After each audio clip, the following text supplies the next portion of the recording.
Hello दोस्तों, नमस्ते, प्रणाम। मैं आप सबकी ललिता मिश्रा अपने यूट्यूब चैनल ललिता देहाती गीत में आप सबका स्वागत करती हूँ, अभिनंदन वंदन करती हूँ, नमस्ते प्रणाम करती हूँ। तो आप लोग कैसे हैं? उम्मीद करती हूँ बहुत अच्छे होंगे।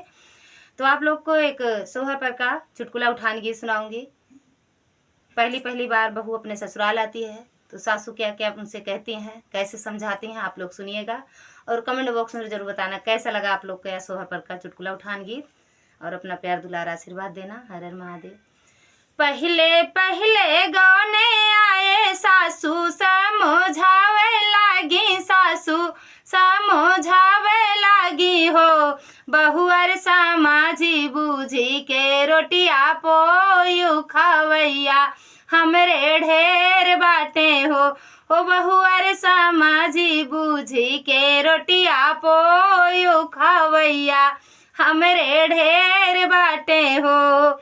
दोना भर के चावल देहली, सुतुही भर के दाल देहली, मिल के पाती पे आटा देहली, बबूरे के पाती पे नमक देहली हो। बहुअर समाजी बूझी के रोटिया पोयू खवैया हमरे ढेर बाटे हो। बहुअर समाजी बूझी के रोटिया पोयू खवैया हमरे ढेर बाटे हो।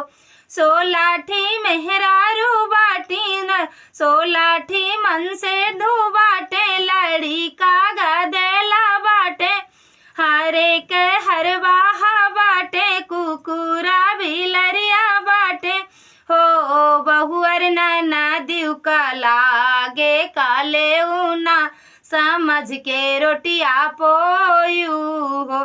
बहुअर नाना दिव का लागे काले ऊना, समझ के रोटिया पोयू हो।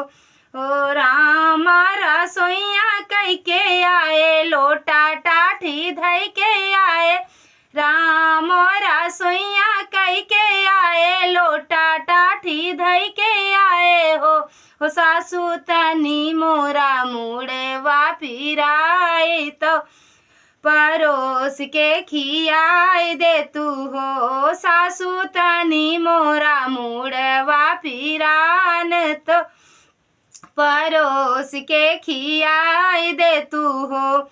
एतनी बचन सासू सुनी, टाठी लोटा पटकाए लागी, अंदर बाहर करे लागी हो। बहिनी ऐसे नग नाचनी पतोहिया, तो आऊ तय जवाब करे हो। बहिनी ऐसे नग नाचनी पतोहिया, तो आऊ तय जवाब करे हो।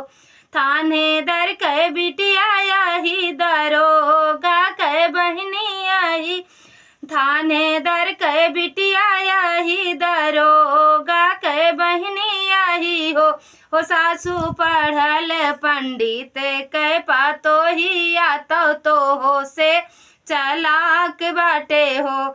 सासू पढ़ल पंडित कह पतोहिया, तो हो से चलाक बाटे हो। सासू तो पढ़ल पंडित कह पतोहिया, तो हो से